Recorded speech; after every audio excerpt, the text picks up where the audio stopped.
अक्सर ये प्रश्न हमारे आपके मन में उठता है और इस पर झगड़े भी होते हैं कि ईश्वर क्या है, गॉड क्या है, अल्लाह क्या है ना।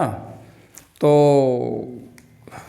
टीचर होने के नाते, बेसिकली तो मैं इंग्लिश टीचर हूँ, टीचर होने के नाते बच्चे भी कभी कभी प्रश्न पूछते हैं, जो कि मैच्योर बच्चे आते हैं कंपटीशन के या आपके इंटरमीडिएट स्टैंडर्ड के, तो पूछते हैं क्वेश्चन, सर ये क्या है।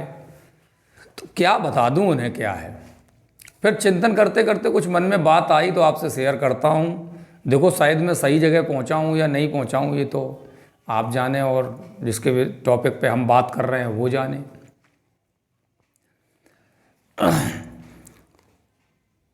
ईश्वर को समझने के लिए, भगवान जितने भी मैंने नाम लिए उनको समझने के लिए, राम, कृष्ण, जो भी हम लेते हैं उनको समझने के लिए, अल्लाह लेते हैं, जो भी हम नाम लेते हैं उसके नाम से, पहली बात तो ये है कि उसका अस्तित्व तो है।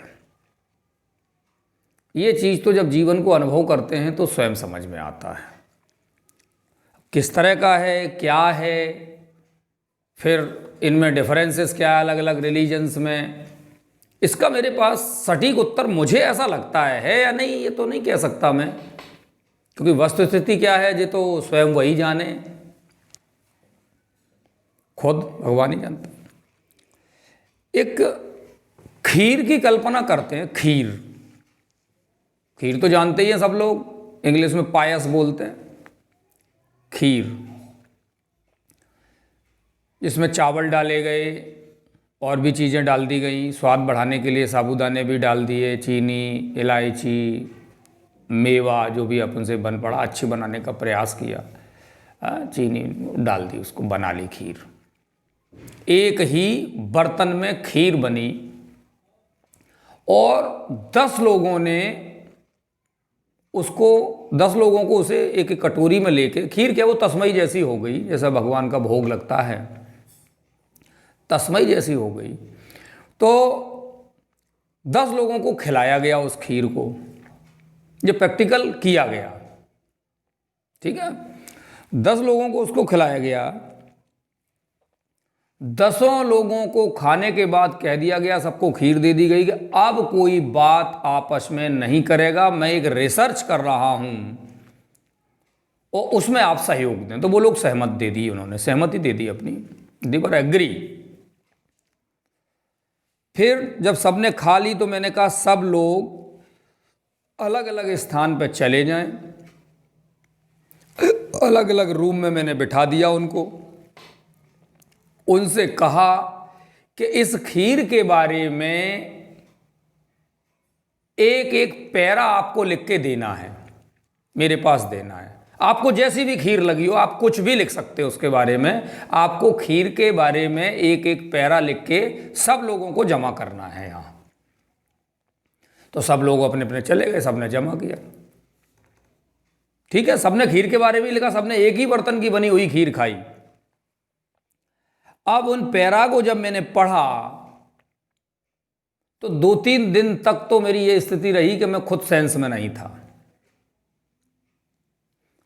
एक व्यक्ति थे, उनको इलायची पसंद नहीं थी, बोले हमें खीर देख के उल्टी आ रही थी, वॉमिटिंग हो रही थी, ऐसा लगता जैसे अभी वॉमिटिंग हो जाएगी। उन्हें छोटी इलायची से एलर्जी थी, कार्डामम कहते हैं जिसे, उससे एलर्जी थी। एक व्यक्ति को डायबिटीज़ थी, तो वो चीनी वर्षों से नहीं खाई थी, उसमें सामान्य चीनी डली थी, बोले मीठी बहुत कर दी, उससे अच्छा तो हम शहद खा लेते। एक लोग को साबूदाने पसंद नहीं थे। मतलब उसमें करीब 50% उनकी जो बातें थी वो सेम थी और 50% बातों में वो डिफर कर रहे थे एक दूसरे से इतने ज़्यादा जिसकी कोई सीमा नहीं। और एक व्यक्ति जो इलायची जिसको एलर्जी थी, उसने तो ये तक लिख दिया खीर बकवास थी, कोई स्वाद नहीं था और मुझे तो वॉमिटिंग हो रही थी उसकी बदबू से। अब देखिए वो खीर, किसी को चावल पसंद नहीं है तो उसने वैसा लिखा, किसी ने कहा साबूदाने क्यों डाल दिए, कुछ इस तरह का सबका अपना अपना था। लेकिन खीर के बारे में करीब 50% अप्रोक्सीमेटली, एक मोटे तौर पे आइडिया सेम था। फिर हमारे एक मित्र आ गए, बोले क्या बनना है, मुझे भी पता लगा है, मुझे भी दीजिए।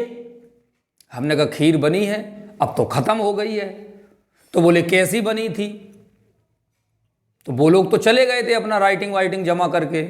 हमने कहा उसके लिए ये 10 लोगों के 10 पैराग्राफ अलग अलग पेज पे लिखे हुए हैं, ये आप पढ़ लीजिए। उनने पढ़ा कि खीर किस किस ने बनाई थी? मैंने कहा सिर्फ मैंने। बोले कितने बर्तनों में बनाई थी? मैंने कहा सिर्फ एक में। तो बोले ये सब बकवास है। तो हमने कहा सत्य क्या है? बोले सत्य खीर है।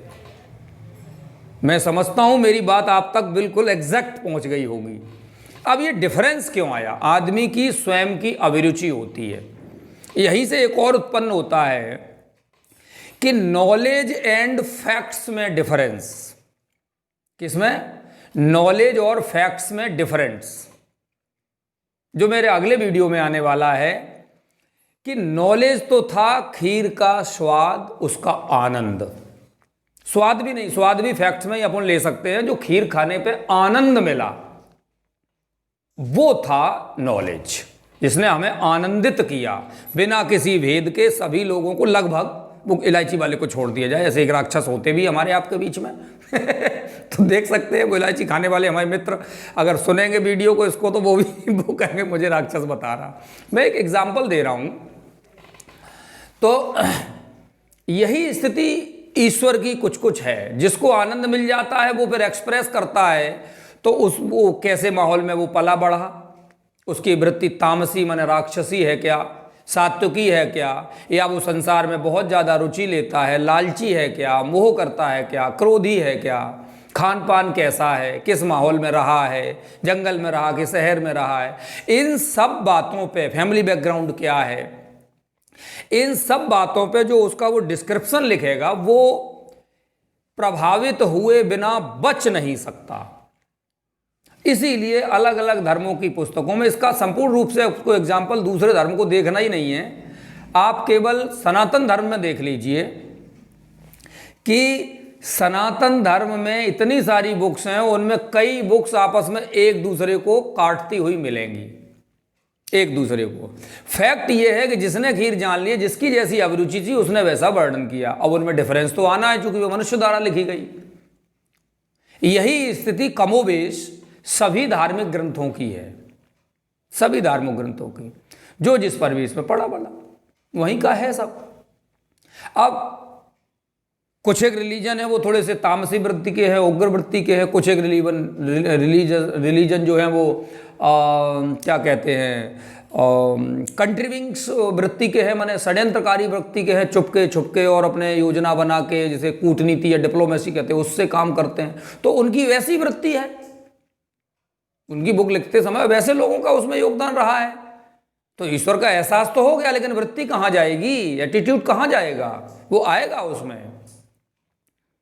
अपने यहाँ भी जो जैसी वृत्ति का था, दुर्वासा ऋषि लिखेंगे तो समझ लो क्या लिखेंगे, बवंडर मचाने वाला, है ना। वशिष्ठ लिखेंगे तो कुछ अपने हिसाब से लिखेंगे, विश्वामित्र लिखेंगे तो समझ लो किस तरह का लिखेंगे।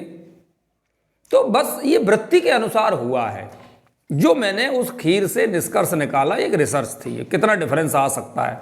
तो मैन टू मैन डिफरेंस आ जाता है ना। किसी व्यक्ति को बजरंगबली अच्छे लगते हैं, किसी को राम अच्छे लगते हैं, किसी को सीता मैया अच्छी लगती है, किसी को देवी मैया अच्छी। देवी मैया में भी हजारों प्रकार की देवी मैया हैं, अलग अलग उनके रूप हैं, प्रकार की तो वो एक ही है, आई एम सॉरी।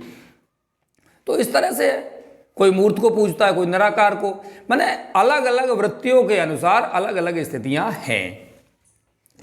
समझ में आ गया होगा मैं समझता हूँ। राम में, अल्लाह में और कृष्ण में और भी जो है गुरुजी में, गुरु ग्रंथ साहिब में जो लिखा हुआ है, मैंने उसको नहीं पढ़ा है, आई एम सॉरी। मुझे क्या चर्चा करने का अधिकार नहीं है अन्य ग्रंथों को। मैं तो केवल अपने अनुभव रिसर्च की बात कर रहा हूँ। समझ में आ गई बात? सभी लोगों से यही निवेदन है। तो इस चीज़ को थोड़ा समझें। और हर जगह कहीं ना कहीं नेगेटिव प्लस पॉइंट हैं जिनको अपन मिस इंटरप्रेट करते हैं, गलत व्याख्या कर देते हैं, और वो केवल अपने स्वार्थवश, और कुछ भी नहीं है। Thank you. I hope the video will be much beneficial to you. आखिर अंग्रेजी का टीचर। Thank you.